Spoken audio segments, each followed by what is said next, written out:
JEE advance 2024 का एक question देख लेते हैं। इस क्वेश्चन में आपको कुछ स्टेटमेंट्स दे रखी हैं और ये स्टेटमेंट्स आपके पास बेस्ड हैं quantum mechanical model of the atom पे। तो देखिए सबसे पहली स्टेटमेंट यहाँ पर हम लोग पढ़ते हैं। इसमें लिखा है uncertainty principle rules out the existence of definite path of electrons. तो ये बिल्कुल सही स्टेटमेंट है। हाइजेनबर्ग्स का अनसर्टेनिटी प्रिंसिपल जो था वो डी ब्रोगली के कंबाइंड एफर्ट के साथ आपको ये बताता है कि जो इलेक्ट्रॉन्स है वो अब हमें ऑर्बिट में नहीं मिलेंगे, मतलब एक डेफिनेट सर्कुलर पाथ में नहीं मिलेंगे, जबकि एक 3 डायमेंशनल स्पेस में मिलेंगे, क्योंकि अब से इलेक्ट्रॉन को एज अ वेव ट्रीट किया जाता है और कोई भी इलेक्ट्रॉन वेव या कोई भी वेव एक 3 डायमेंशनल स्पेस में डीलोकलाइज होती है। मींस इलेक्ट्रॉन की अब होंगी ऑर्बिटल्स, ना कि कोई फिक्स्ड ऑर्बिट।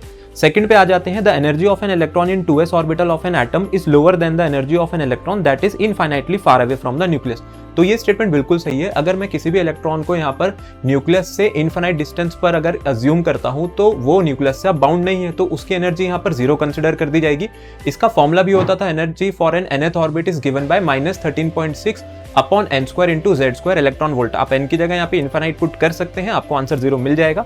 सी स्टेटमेंट देख लेते हैं। According to Bohr's model the most negative energy value for an electron is given by n = 1 which corresponds to the most stable orbit. तो ये वाली स्टेटमेंट भी बिल्कुल सही है। जैसा मैंने अभी बोला था, energy for an nth orbit is given by -13.6 by n² into z² electron volt. अगर आप n की जगह 1 पुट करेंगे तभी ये वैल्यू -13.6 आएगी, जो कि हाईली नेगेटिव वैल्यू है या मैक्सिमम नेगेटिव वैल्यू है। इसके बाद आप 2, 3 पुट करते जाएंगे तो नेगेटिव में वैल्यू और छोटी होती चली जाएगी। ऑप्शन नंबर डी पे आ जाते हैं। स्टेटमेंट डी देखते हैं। According to Bohr's model the magnitude of velocity of electron increases with increase in value of N.